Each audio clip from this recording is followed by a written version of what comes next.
Hidden Truths. Chapter 1. A Beautiful Lie. Mare Johnson was the kind of woman who turned heads, skin like polished bronze, curves that whispered danger, and a smile that could melt glass. From the outside, she had it all.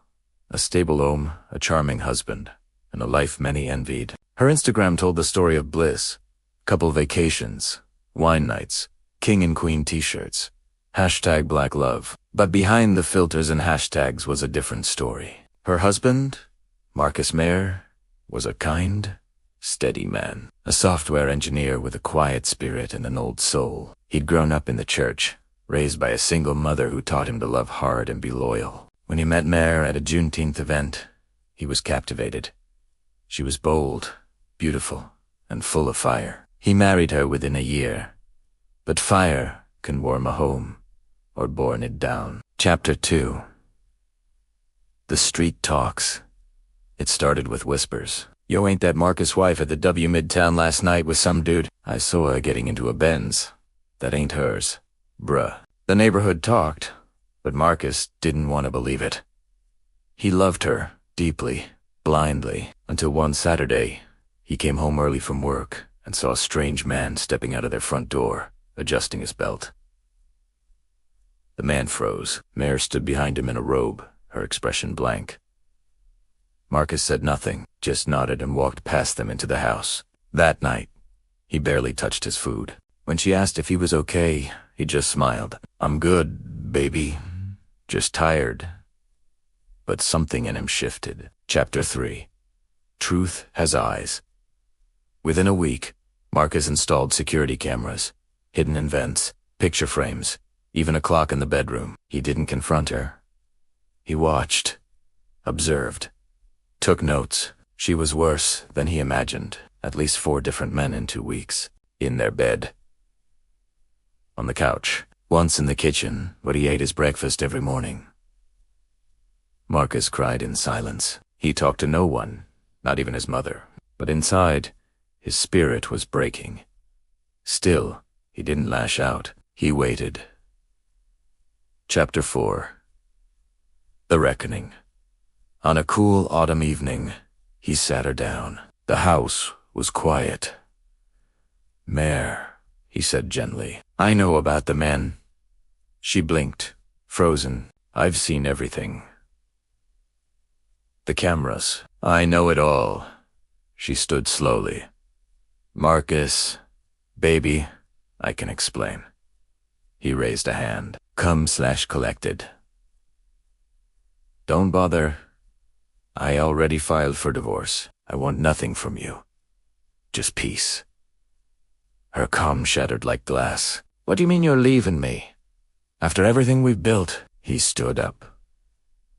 "Everything I built, you were just living in it." Chapter 5. A Deadly Plan. Mare panicked. The divorce meant shame, social media, disgrace, and likely being cut off from Marcus' assets. But worse, it meant exposure. Some of the men she was involved with were married themselves. She had secrets, dirty ones. And now, someone had seen too much. She reached out to a man named Dante, one of her regulars, a street hustler with a short fuse and long rap sheet. "We need to handle this," she told him. "He's threatening everything." Dante, always eager to prove himself, agreed. Chapter 6. The Murder. On a rainy Thursday evening, Marcus had stayed late at the office. He walked to his car in the garage, unaware that Dante was hiding behind the parked SUV. A quick struggle. A blade. Silence. Mare thought it was over. She cried at the funeral, wore white, posted tributes online. "My king is gone. I'm broken." People believed her. For a moment, but what she didn't know, what even Marcus hadn't shared, was that there was a hidden camera in his car, installed after he suspected she might try something. The footage was clear. Dante waiting. Mare texting. He's leaving now. The stabbing. The getaway. Chapter 7. Justice. The police moved fast. Mare was arrested while shopping at a mall. Dante was caught in a neighboring city 2 days later. During interrogation, he confessed everything. The trial was a media frenzy. The once beloved Black Power couple, now the face of betrayal and murder. In court, Marcus's mother read a letter aloud. "My son loved Hart. He was loyal to the end, but even a good man has limits, and secrets don't stay buried forever." Mare was sentenced to life without parole. Dante received 40 years. Epilogue.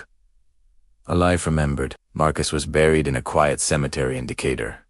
His tombstone read, "A gentle soul, loved deeply, wronged fatally." Neighbors still shake their heads when they pass the Johnson home. She had everything, they say, and threw it all away. Meanwhile, in prison, Mare stares at a cracked wall in her cell. No more makeup, no followers, no soft sheets, just time and regret, and the knowledge that, in the end, the truth was always watching.